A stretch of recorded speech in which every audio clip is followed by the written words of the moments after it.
যখন আপনি মারা যাবেন, দুনিয়া থেকে বিদায় নেবেন, মানুষজন কেউ বলবে না আজকে বৃষ্টির দিন দাফন করিস না, কেউ বলবে না যে তারা 2টা দিন রাখ, কেউ বলবে না। কবরের মধ্যে যখন নিয়ে যাওয়া হবে, আপনার স্ত্রীর কথা মনে পড়বে, আপনার সন্তানের কথা মনে পড়বে, আপনার বাবার কথা মনে পড়বে।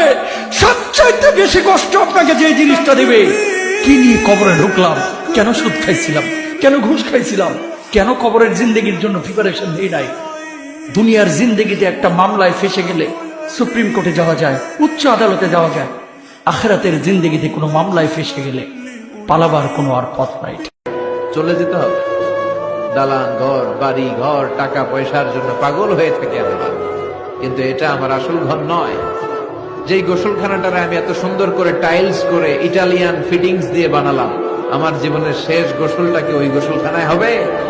কথা বলেন, যেখানে লাশ ধোয়ায় ওইখানে আমার গোসল হবে। এগুলো আমরা ভাবতে চাই না। কবরের জীবনটা আসল জীবন। কবর জগতে কোনো রং নাই, কবর জগতে কোনো স্বাদ নাই, কবর জগতে কিচ্ছু নাই, মাটি আর মাটি।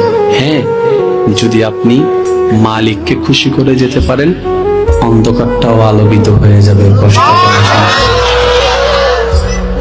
আপনার কবরের চিন্তা আপনি করেন, আমার কবরের চিন্তা আমি করব।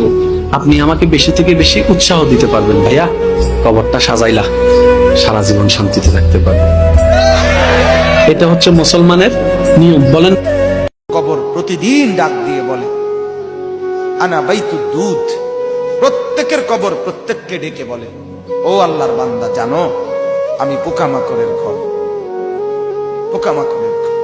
তুমি তো সেই বান্দা যে একটা মশা কানের পাশ দিয়ে উড়ে গেলে তোমার ঘুম বন্ধ হয়ে যায়, চোখ মিলে যায়। একটা মশার গুনগুন আওয়াজ সহ্য করতে পারো না।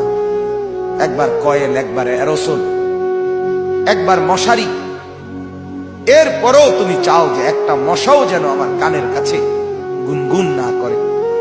তো 5 ঘন্টার ঘুমের জন্য, 6 ঘন্টার ঘুমের জন্য বান্দা এই যত্ন নিলা, অনন্তকাল কিংবা বছরের পর বছর কবরের যে ঘুম দিবা, পড়ে থাকবা সেই ঘরে, পোকা মাকড়ের ঘর, সেই ঘরে তুমি ঘুমাইবা কেমনে, থাকবা?